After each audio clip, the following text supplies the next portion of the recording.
I will say this, even with the reforms we put in place and what we're suggesting as changes to our foreign aid, we still will provide more foreign aid, more humanitarian support than the next 10 countries combined. Wild. When I get a decision memo early on at the State Department and they would hand me these memos, there were 40 boxes on this piece of paper. That means 40 people had to check off, yes, okay, before it even got to me. That's ridiculous. Any one of those little boxes didn't get checked, the memo didn't move up the chain. That can't continue. We can't move at that pace in this world. Events happen quickly. An emergency filing in the Supreme Court coming to stop CREW, Citizens for Responsibility and Ethics in Washington. This is Norm Eisen's group, and they have launched a full-on lawfare attack against DOGE. And at this case, at this status right now, they're engaged in a battle over discovery. They want access to DOGE records, DOGE files, everything within the DOGE agency that's been set up. They want copies of it, and the lower level court granted them access to this, right? So the lawfare is winning, so to speak, at the lower level courts, but now D. John Sauer submitted this one in to the Chief Justice of the United States. That's John Roberts, and John Roberts has asked for a response to this by noon on Friday. So we're going to see what happens with the Supreme Court if they grant us a late Friday afternoon stay or what comes next. But this was a big one hit into the Supreme Court of the United States regarding the DOGE service filed by D. John Sauer, the Solicitor General of the United States. And they write to the Supreme Court, they say, listen, Supreme Court judges, and talking to you in particular, John Roberts, we're here asking for a stay of the orders issued by the District of Columbia. And we request an immediate stay of this because there will be serious problems if we don't get it. Here's what happened. The DOGE service is an advisory body within the executive office of the president. Now, the president, in various executive orders, has tasked DOGE with providing recommendations to him and to federal agencies on important policy matters. And so given that, it is exempt from FOIA. It's an executive agency, but it is something that gives recommendations on policy matters. And so the law says, under 5 U.S. Code 552, this is a matter of law. It doesn't apply. You can't get access to materials. But the district court below ordered DOGE to submit to sweeping and intrusive discovery just to determine if DOGE is even subject to FOIA in the first place. The judge is like, well, I don't know. I mean, I guess I have to get the discovery to see what DOGE does in order to determine if you can get DOGE stuff through FOIA. Now, that order turns FOIA on its head. It gives the respondent a win on the merits. The judge is like, well, I'm not going to give them access to FOIA records, but I'm going to give them access to discovery so that they can prove their case, so that they can show that they need FOIA records. Like, well, isn't that just giving them access to the records? No, but they want it through FOIA. No, they want the records. You're going to give that to them. Yeah, but not through FOIA, because this is just the discovery portion of the case. Like, what? That order clearly violates the separation of powers, Supreme Court. It subjects the presidential advisory body to intrusive discovery and threatens the confidentiality and the candor of its advice. And here's why. To begin, it's long settled that presidential advisory bodies are not within FOIA. And it's also well settled that whether presidential advisory are, in fact, advisory depends on the contours of their legal authority. What can they do? Can they make decisions, or are they just making recommendations? For example, the Chief of Staff, National Security Advisor, and a bunch of others would all be subject to FOIA on the theory that advisors' recommendations tend to be taken very seriously. Now, that is an untenable result, right? We want candid, confidential advice in the executive branch. That's what the president demands. But the decisions below and in the Court of Appeals, they're all treating this as an agency. It's not. DOGE is not an agency. It's an advisory body and not subject to FOIA. Saying that deeply flawed legal theory, John Roberts, prompted the district court down below to order intrusive expedited discovery of swaths of internal DOGE documents, details about employees and how they spend their time, DOGE's non-public plans to access government information, all to decide the question of whether it's exempt from FOIA. Weird. It's like you get access to the things that you want. You don't even need FOIA. The order also requires the deposition of the advisory body head called Amy Gleason. And on top of all of that, the order also invades DOGE's deliberative process by requiring them to produce all the recommendations that it made to agencies, even if they were purely advisory. So I want records of everything you told to Rubio and to Noem and to Bissett and more. In other words, the district court effectively granted their FOIA request, giving them everything they want and considering DOGE to be an agency. That approach would permit them to do an end run around FOIA and evade the long-established presidential protections for presidential advisors. Saying to the Supreme Court, if you nullify FOIA's solicitude and protection of presidential advisors and order roving discovery into their recommendations, that's going to be an untenable affront on the separation of powers. This court has held that discovery against the presidential advisory body should be avoided wherever possible, and that saddling those advisors with line-by-line inquisitions is impermissible. But the district court did just that, allowed discovery against the presidential advisory advisory body, a lot of which involves pre-decisional, deliberative, and privileged information, much of it serving no legitimate purpose at all. Instead, it burdens us in the same way that Congress sought to avoid. Now, if discovery was ordered, is extraordinarily overbroad and intrusive anyways. It reaches the advisory body's most sensitive workings. By requiring a deposition of the DOGE head and much more, it's going to distract from DOGE. We're working to eliminate waste, fraud, and abuse, and we've been raising privileges that shouldn't be undermined. Now, the district court initially issued a stay of their order, but then a separate panel in DC lifted the stay. So the Court of Appeals stopped this from happening and then reversed itself. Pursuant to the subsequent scheduling order, we must now respond by May 27th, Supreme Court. We must produce documents within 2 weeks by June 3rd. We must provide a deposition by June 13th. If we are forced to do this, it's going to hamstring our mission. It's going to force Gleason, the administrator, to be deposed. It's going to intrude upon sensitive communications within the executive branch and more. This court has rejected fishing expeditions before, and it should do the same here. A little bit more background saying other executive orders place advisory responsibilities on this. Trump delineated what those authorities were to DOGE. After DOGE was created, Crew submitted a FOIA request. That's Norm Eisen's group. They want tons of info, all communications between administration and staff. Less than 2 months later, they filed a lawsuit saying, we didn't get the information. The district court said, well, you're not entitled to the requested injunction because you might lack access to this, but you might be an agency, right? If they're just advisors, you can't get it. But if they are an agency, then you can get it. And so they said, well, we have to find out what they're doing. What kind of work are they doing? Because if they're doing agency work, then we'll say we can go get the records. Those requests were massive, as you can see. A deposition of the head, identification of all the contracts, all the team members, all the details about their employment, and a bunch of other things. Now, the district court approved it, acknowledging the government had some protections, but that discovery was appropriate because the record did not confirm the executive order's language about independent authority. And so it granted most of the discovery requests, including the deposition and even interrogatories and more. The government filed a petition for a writ of mandamus. Now we're in the Supreme Court saying we're going to win. The district court granted expedited discovery in this, but we are exempt under FOIA. That backwards rulings gives them the information that they're trying to sue over. The order further requires the body head undergo a deposition, and this is a serious misinterpretation of FOIA. They say agency is available under FOIA, and it's much more than just a merely advisory body. And this court long ago settled this as well. Even says the executive office does not include the office of the president, meaning FOIA excluded the president's immediate personnel and staff. And this has been expanded over the years. The answer is straightforward here. DOGE is obviously not an agency for FOIA. It's purely advisory. Those executive orders and the memo in DOGE instruct DOGE to do the following: consult, that's all, and offer advice and recommendations, identify sources of federal funding, consult, again, coordinate with the DOGE teams, work with agency heads, access various systems, receive various kinds of reports, and more. These are advisory functions. None of those are the type of independent authority that could say this is an agency at all. But that's what the lower level judge said, and the lower level judge relied on a bunch of bizarre media reports from fake news people who incorrectly held that Elon was running the government. The alarming consequence of this calls for the Supreme Court to intervene. Forcing advisory bodies to disclose their communications was exactly what Congress wanted to avoid. This court has already repudiated that approach in other cases, including the Cheney case. And all of this is violating the separation of powers. DOGE is an advisory body located within the executive office of the president, just like Cheney had. Despite the need to proceed with caution here, the lower level court didn't. Like the everything under the sky discovery order in Cheney, this is the same. This covers basically everything. It compels DOGE to recount specific recommendations and would strike at the heart of the autonomy of the entire body. And just like other cases, we're going to win here. And the Court of Appeals screwed up pretty bigly. We are needing relief, especially in spite of the broad scope of the discovery. They're not mindful of the burdens of the executive branch at all. In fact, they're forcing us to turn over the substance of everything we do. It's difficult to imagine a more grievous intrusion and burden on the presidential advisory body than what you're seeing here. This information falls within the deliberative process. It's privileged by definition, and they can't have access to it. But this intrusive discovery also serves no legitimate purpose at all either. It's unnecessary to answer this question about whether DOGE is an agency. You don't need to look at this stuff. You can see from the memo. The district court defended this approach as necessary to understand whether DOGE is actually DOGE and issued the order accordingly. But this governing order is clear. DOGE teams are not a part of DOGE anyways. They're employees of the relevant agencies. So they're not understanding the structure at all. Neither is the judge. Courts of appeals made major problems, and we need relief from the Supreme Court, saying, in conclusion, you should grant a stay.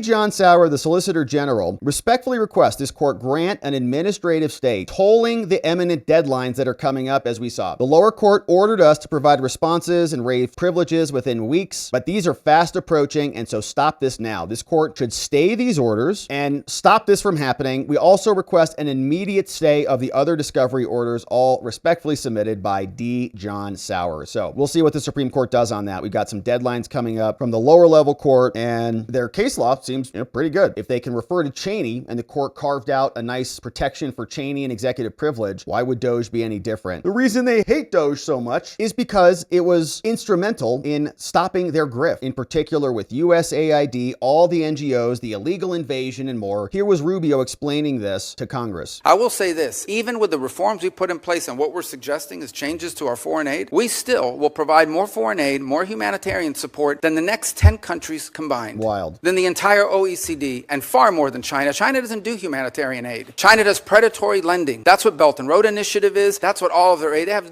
zero record of doing humanitarian aid in the world. And frankly, they don't know how to do it. They have no interest in doing it. What they're very good at is going into some country, making you a loan, and then holding that debt over your head. And that's what they continue doing. By the way, you have to hire a Chinese company to do it. So I don't agree with this assessment that there's no evidence whatsoever that China has either the capacity or the will to replace the U.S. in humanitarian assistance, in food deliveries, or in developmental assistance for that matter. We provide development assistance. They provide debt traps. And that's a point over and over again around the world that we've made, and we found receptive audiences to it. Now look, anytime you undertake reforms of this magnitude that needed to be made, you're going to have hiccups and you're also going to have controversy. But these reforms had to happen. At USAID, 12 cents of every dollar was reaching the recipient. That means that in order for us to get, aid to somebody, we had to spend all this other money supporting this foreign aid industrial complex. We're going to find more efficient ways to deliver aid to people directly, and it's going to be directed by our regional bureaus, and it's going to sponsor programs that make a difference, and it's going to be part of a holistic approach to our foreign policy. And I look forward to engaging with this committee and the appropriators as well, and ensuring that we get to the right place on that. My last point I would make, and this is something I am very proud of. I believe, and I'm not besmirching anyone else, but I believe that the approach we have taken at the State Department, and frankly at USAID, but at State Department, to move forward reforms that involved intake from all of our partners, that required input from people within the building. Many of the reforms we've made were driven by people inside the building, many of whom have worked there for 20 or 30 years. And now we are engaged with Congress, both in the House and Senate, in a comment period where we're taking many of your comments and are making changes to our organizational proposals that we look forward to bringing back to you with an official congressional notification. And even after that, there'll be an opportunity to move forward. But the State Department had to change. I'm telling you, it was no longer at the center of American foreign policy. It had often been replaced by the National Security Council or by some other agency of government, when in fact we have these highly talented people, who many of whom have served in multiple posts around the world and have a holistic view of how foreign policy needs to be conducted, that were being edged out. Because you know what? When I get a decision memo early on at the State Department and they would hand me these memos, there were 40 boxes on this piece of paper. That means 40 people had to check off, yes, okay, before it even got to me. That's ridiculous. That takes too long. That's why people said don't use State Department. They take too long and it's too cumbersome. And any one of those little boxes didn't get checked, the memo didn't move up the chain. That can't continue. We can't move at that pace in this world. Events happen quickly, and we have to be able to move at the pace of relevance. And so I hope to work with you in a productive way to make that possible. You're not going to like all the changes, but I want you to know what the intent of the changes are. It is not to dismantle American foreign policy, and it is not to withdraw us from the world. Because I just hit 18 countries in 18 weeks. That doesn't sound like much of a withdrawal. And I see some of these foreign ministers, including individuals from Ukraine, more than I've seen my own children. And I talk to them at least 3 times a week. We are engaged in the world, but we're going to be engaged in a world that makes sense and that's smart. And that isn't about saving money. It is about ensuring that we are delivering to our people what they deserve, a foreign policy that makes America stronger, safer, and more prosperous. And that's why they hate DOGE, they hate the State Department, they hate all these changes, because they were in the middle of that grift. They were siphoning off big chunks of money and power and resources from all of us for their ends. And so Rubio explained it very nicely there, right? DOGE is an advisory group. All those changes at the State Department with USAID and the rest of them, that was State Department business. They can go file some FOIAs for those things. But DOGE was just advisory. We're hopeful the Supreme Court will weigh in on this soon and issue the right response. We'll see what they come up with next.